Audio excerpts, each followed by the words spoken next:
மாண்புமிகு உறுப்பினர் முனைவர் திருமதி சௌமியா அன்புமணி அவர்கள்.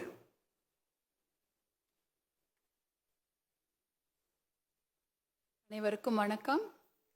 மாண்புமிகு அவைத் தலைவர் அவர்களுக்கும், மாண்புமிகு துணை அவைத் தலைவர் அவர்களுக்கும், மாண்புமிகு முதலமைச்சர் அவர்களுக்கும், மாண்புமிகு அமைச்சர் பெருமக்களுக்கும், மாண்புமிகு எதிர்க்கட்சி தலைவர் அவர்களுக்கும், மாண்புமிகு முன்னாள் முதலமைச்சர் எடப்பாடியார் அண்ணன் அவர்களுக்கும், மாண்புமிகு அனைத்து கட்சி சட்டமன்ற குழு தலைவர்களுக்கும், மாண்புமிகு அனைத்து கட்சி சட்டமன்ற உறுப்பினர்களுக்கும் என் பணிவான வணக்கங்களை தெரிவித்துக் கொள்கின்றேன்.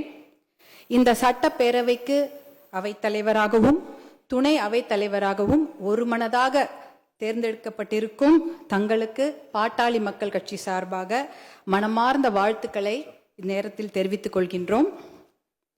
மாண்புமிகு பேரவைத் தலைவராக பொறுப்பேற்றிருக்கும் எங்களுடைய மூத்த சகோதரர், பழுத்த அரசியல்வாதி, சமூக நீதியின் பின்னணியில் வளர்ந்தவர், சமூக நீதிக்காக தொடர்ந்து பாடுபட்டு கொண்டிருக்கும் எங்களுடைய அன்பு சகோதரர் மாண்புமிகு அவைத்தலைவர் திரு JCT பிரபாகரன் ஐயா அவர்களுக்கும், சமூக நீதிக்காக பாடுபட்டு கொண்டிருக்கும் துணை சபா அவைத்தலைவர் சகோதரர் ரவிசங்கர் அவர்களுக்கும் எங்களுடைய மனமார்ந்த வாழ்த்துக்களை தெரிவித்துக் கொள்கின்றோம்.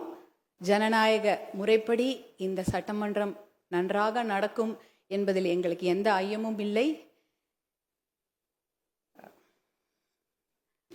ஏனென்றால் சமூக நீதியின் பின்னணியில் வளர்ந்தவர்கள் தாங்கள் கண்டிப்பாக எல்லோருக்கும் சம வாய்ப்பு அளித்து ஜனநாயக முறைப்படி இந்த சட்டமன்றம் நடக்கும், உங்கள் இருவரின் வழிகாட்டுதல் படி நேர்மையாகவும் இந்த சட்டமன்றம் நடக்கும் என்பதில் எந்த வழிகாட்டுதல் படி நேர்மையாக இந்த சட்டமன்றம் நடக்கும் என்பதில் எந்த ஐயமும் இல்லை.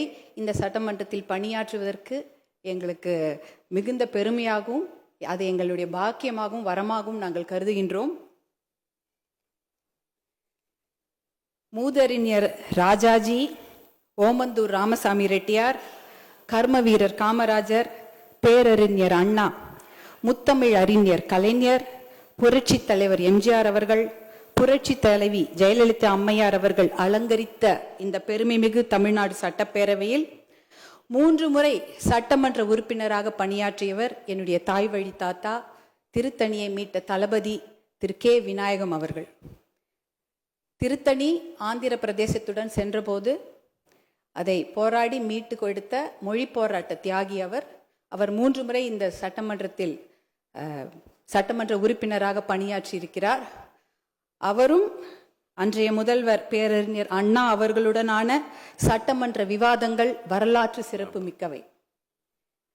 ஒருமுறை honourable chief minister, your days or numbered என்று என்னுடைய தாத்தா சிம்மக்குரல் தளபதி K. விநாயகம் அவர்கள் முழங்கி இருக்கின்றார்.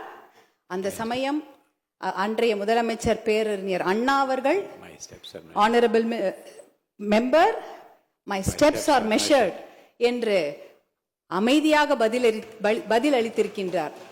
அப்படிப்பட்ட ஆரோக்கியமான விவாதங்கள் நடைபெற்ற பெருமைமிகு சட்டமன்றம் நம் தமிழ்நாடு சட்டமன்றம். அப்படிப்பட்ட ஆரோக்கியமான விவாதங்கள் இங்கிலாந்து பாராளுமன்றத்தில் தான் நடந்திருக்கின்றன.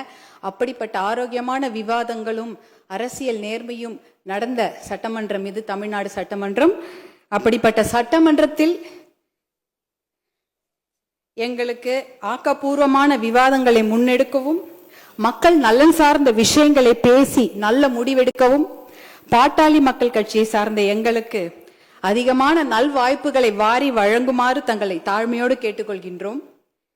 மக்களால் தேர்ந்தெடுக்கப்பட்ட மக்கள் பணியாளர்களான நாங்கள் இந்த மாண்புமிகு அவையில் பேசுவதற்கும் பணியாற்றுவதற்கும் எங்களுக்கு வாய்ப்பளித்த எங்களுடைய பாட்டாளி மக்கள் கட்சியின் நிறுவனர், சமூக நீதி போராளி மருத்துவர் ஐயா அவர்களுக்கும், பாட்டாளி மக்கள் கட்சியின் தலைவர், முன்னாள் இந்திய சுகாதாரத்துறை அமைச்சர் மருத்துவர் அன்புமணி ராமதாஸ் அவர்களுக்கும் இந்த நேரத்தில் எங்கள் நன்றிகளை உரித்தாக்குகின்றோம்.